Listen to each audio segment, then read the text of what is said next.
दोस्तों, यह सवाल हमारे जहन में जरूर आती होगी कि अशोक को ही सम्राट की उपाधि क्यों दी गई, जब उनके अलावा और भी सूरवीर प्रतापी राजा इस दुनिया में कदम रख चुके थे। पर अगर उन्हें कोई चीज अन्य राजाओं से श्रेष्ठ बनाती है तो वो है उनके कार्य, उनके सही तरीके, राज्य में योगदान, अपनी सूची, नियम तथा नीतियों के कारण, जिसके वजह से वह आज भी जिंदा है। और यही बात एक तथ्य बनकर भी सामने आती है कि इसी कारण से सम्राट अशोक को विकास और इतिहास में आज भी वर्तमान भारत में याद किया जाता है। आज का हमारा टॉपिक है दोस्तों अशोक की धम्म नीति। पर अशोक की धम्म नीति में ये अशोक के धम्म का तात्पर्य क्या होता है? तो दोस्तों, सबसे पहले हम धम्म का अर्थ जानेंगे, फिर उनकी नीति को तुलनात्मक रूप से जानने की कोशिश करेंगे। सम्राट अशोक ने अपने राज्य के 26वें वर्ष ही धम्म लेख अर्थात धम्म नीति को लिखवाया था तथा इस धम्म नीति को लिखवाया भी, साथ ही साथ इस नीति का अनुसरण अर्थात इसे स्वीकार करने की इच्छा को भी व्यक्त किया। और इस कथन में यह बात सामने आती है कि ऐसा कोई भी राजा नहीं होगा जो अपने आदेशों तथा निर्देशों को अपने राज्य के अलावा अलग राज्य या फिर अलग देश में अपनी ही नीति को स्वेच्छा से स्वीकार करवाया हो। अशोक की धम्म नीति की व्याख्या अपने स्तंभ लेख जो कुल 7 है उनमें से दूसरे स्तंभ लेख में की गई है, जिसमें सम्राट अशोक ने स्वयं ही यह सवाल पूछा है और कहा है क्यम चुम धम्म, जिसका अर्थ होता है धम्म क्या है, जिसमें सवाल के साथ उसने जवाब भी स्वयं ही किया है और उसने कहा है आपसी नवे बह कथाए दया ताने सचे साचये माधवे साधव च, जिसका अर्थ सामने निकल कर आता है कम से कम पाप करना और अधिक से अधिक समस्त जीवों का कल्याण करना, दया की भावना तथा त्याग की भावना रखना, साथ ही साथ सत्य का साथ देना और व्यवहार में मधुरता और व्यवहार में सीधापन लाना, इसे ही धम्म कहा गया है। बहुत सारे लोगों का कहना है कि धर्म बौद्ध धर्म से ली गई एक शब्द है जो पूर्णतः असत्य है, क्योंकि इसमें बौद्ध धर्म की विशेषताएं नजर तो आती है पर यह सम्राट अशोक के द्वारा बनाई गई एक नीति है। अब हम इसे सम्राट अशोक के अच्छे विचार कहे या राजनैतिक षड्यंत्र, ये कहना थोड़ा कठिन सा होगा, पर सम्राट अशोक तो थे वैसे ही बुद्धिजीवी। जैसा कि हम सभी जानते हैं कि सम्राट अशोक का राज्य विस्तार केवल भारत में ही नहीं, पूर्व में पश्चिम बंगाल से लेकर पश्चिम में सीरिया तक तथा उत्तर में कश्मीर से लेकर दक्षिण में कर्नाटक तक उनका राज्य का विस्तार माना जाता है, जो एक तलवार के दम पर जीता हुआ साम्राज्य हुआ करता था। पर जैसे जैसे उनका साम्राज्य बढ़ता जा रहा था, उस साम्राज्य में एक पकड़ बनाकर लंबे समय तक रखना उतना ही कठिन होता जा रहा था। साथ ही साथ जिस तरह साम्राज्य का विस्तार हो रहा था, उसी प्रकार साम्राज्य के अंदर लोगों के बीच प्राचीन काल अर्थात वैदिक काल से ही जो भिन्नता की बीज बोई गई थी वह एक विराल रूप लेती जा रही, अर्थात वर्ण व्यवस्था से वर्गों में भिन्नता, जाति में भिन्नता, और उनमें ये भिन्नता बढ़ती जा रही थी, जो एक मानव के मन स्थिति को ऐसे दर्शा रही थी कि एक साम्राज्य में मिलकर तो थे अर्थात एक शासक के तो अधीन थे, पर वह अंदर से टूटते और बिखरते हुए नजर आ रहे थे,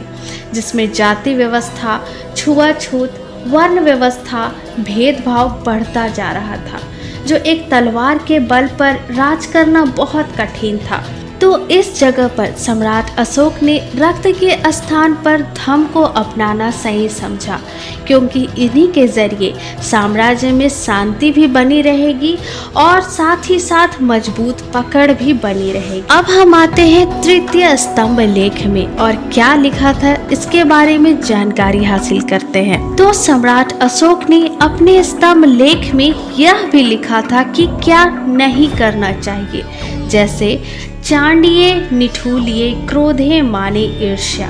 अर्थात आक्रमण, गुस्सा और घमंड और ईर्ष्या नहीं करनी चाहिए। ये 5 बातों का उल्लेख करते हुए वे कहते हैं कि इन चीज़ों को लोगों को नहीं करना चाहिए। दीर्घ स्तंभ लेख के चतुर स्तंभ लेख में हमें सम्राट अशोक के बारे में यह पता चलता है कि वे अपने रजकों अर्थात अपने अधिकारियों को कुछ अधिकार प्रदान कर चुके थे तथा उनके बारे में यह भी बताया गया है कि अगर कोई व्यक्ति किसी भी धर्म या जाति के हो, अगर किसी ने भी कोई भी गलती की हो तो वो समान दंड का भागीदार होगा। अशोक की इस मना व्यवस्था को देखते हुए यह पता चलता है कि वे हर एक व्यक्ति को, चाहे वह ब्राह्मण, क्षत्रिय, वैश्य या फिर शूद्र ही क्यों ना हो, वे समान नजरों से सबको आंकते थे।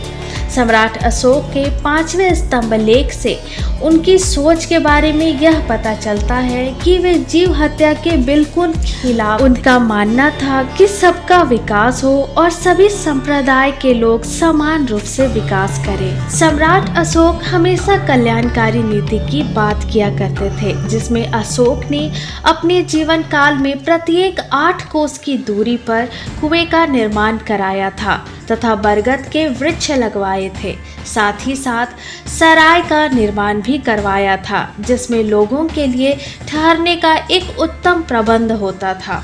अशोक इतने सही थे कि आज के ज़माने से अगर जोड़ कर देखा जाए तो वे खुद के जीवन से 100 गुना आगे सोचकर काम किया करते थे।